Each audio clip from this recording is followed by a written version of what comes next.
इयत्ता 7वी विषय इतिहास घटक इतिहासाची साधने उपघटक भौतिक लिखित व मौखिक साधने। विद्यार्थी मित्रांनो, आज आपण इतिहास व इतिहासाची साधने या घटकाचा अभ्यास करणार आहोत। थोडक्यात इतिहास कशाला म्हणायचं तर भूतकाळात घडून गेलेल्या ज्या घटना आहेत त्यांची सुसंगत लिहून ठेवलेली अशी माहिती म्हणजे थोडक्यात इतिहास। भूतकाळात अनेक राजे होऊन गेले, त्यांनी अनेक पराक्रम केले, अनेक किल्ले जिंकले, या अशा ज्या गोष्टी लिहून ठेवलेल्या आहेत त्याला थोडक्यात आपण इतिहास म्हणूयात। तर इतिहास लेखनासाठी प्रामुख्याने 4 आधारस्तंभ आहेत: व्यक्ती, समाज, स्थळ आणि काळ। इतिहासामध्ये व्यक्तीची आवश्यकता आहे, समाजाची आवश्यकता आहे, ठिकाणाची आवश्यकता आहे आणि काळाची आवश्यकता आहे। उदाहरण द्यायचं म्हटलं तर शिवाजी महाराजांचा जन्म शिवनेरी किल्ल्यावर झाला, व्यक्ती शिवाजी महाराज, स्थळ शिवनेरी किल्ला आणि काळ म्हणजे 1630 साली झाला। हा एक आधारस्तंभ इतिहास लेखनासाठी महत्त्वाचा आहे। इतिहासाची साधने प्रामुख्याने 3 प्रकारची आहेत: भौतिक साधने, लिखित साधने आणि मौखिक साधने। आता भौतिक साधनांमध्ये 2 प्रकार आहेत, एक वस्तू आणि दुसरा आहे वास्तू। आता वास्तू म्हणजे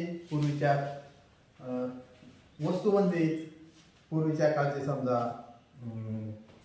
घरे असतील,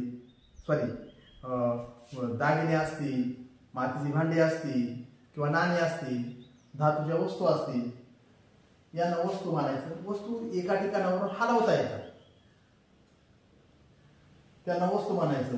तर वास्तू म्हणजे मोठमोठे राजवाडे असतील, लेण्या असतील, गुहा असतील, मशिदी असतील, स्तंभ असतील, मंदिरे असतील, चर्च असतील, यांना वास्तू असं म्हणायचं। ही झाली इतिहासाची भौतिक साधने। त्यानंतर लिखित साधने। पूर्वीच्या काळी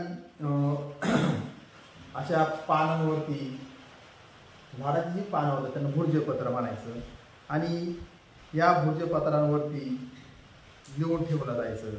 त्यासाठी बोरू आणि शाईचा वापर केला जायचा किंवा शिलालेख म्हणजे दगडावरचे लेख, त्या दगडांवरती लिहून ठेवलं जायचं। ही लिखित साधने किंवा महाभारत, रामायण यांच्या ज्या कथा आहेत त्या लिहून ठेवलेल्या आहेत। जैन साहित्य, बौद्ध साहित्य लिहून ठेवलेलं आहे। तसेच चिनी प्रवासी यांची प्रवास वर्णने लिहून ठेवले आहेत। ही सगळी इतिहासाची लिखित साधने आहेत। आणि मौखिक साधने, तर मौखिक साधनेमध्ये तोंडाने, मुखाने म्हणायची साधने, ही कुठं लिहून ठेवलेली नाही, याचा करता कोणालाही माहीत नाही, कोणी लिहिली हे कोणाला माहीत नाही। त्याच्यामध्ये ओव्या आहेत किंवा लोकगीतं आहेत। आपल्याकडे लग्नगीतं म्हटली जातात, ही एक लोकगीतच आहे, त्यांचा करता कोण आहे हे कोणालाही माहीत नाही। अशा प्रकारचे ही इतिहासाचं एक मौखिक साधन आहे। ही 3 साधने इतिहासाची आहेत: भौतिक साधने, लिखित साधने आणि मौखिक साधने।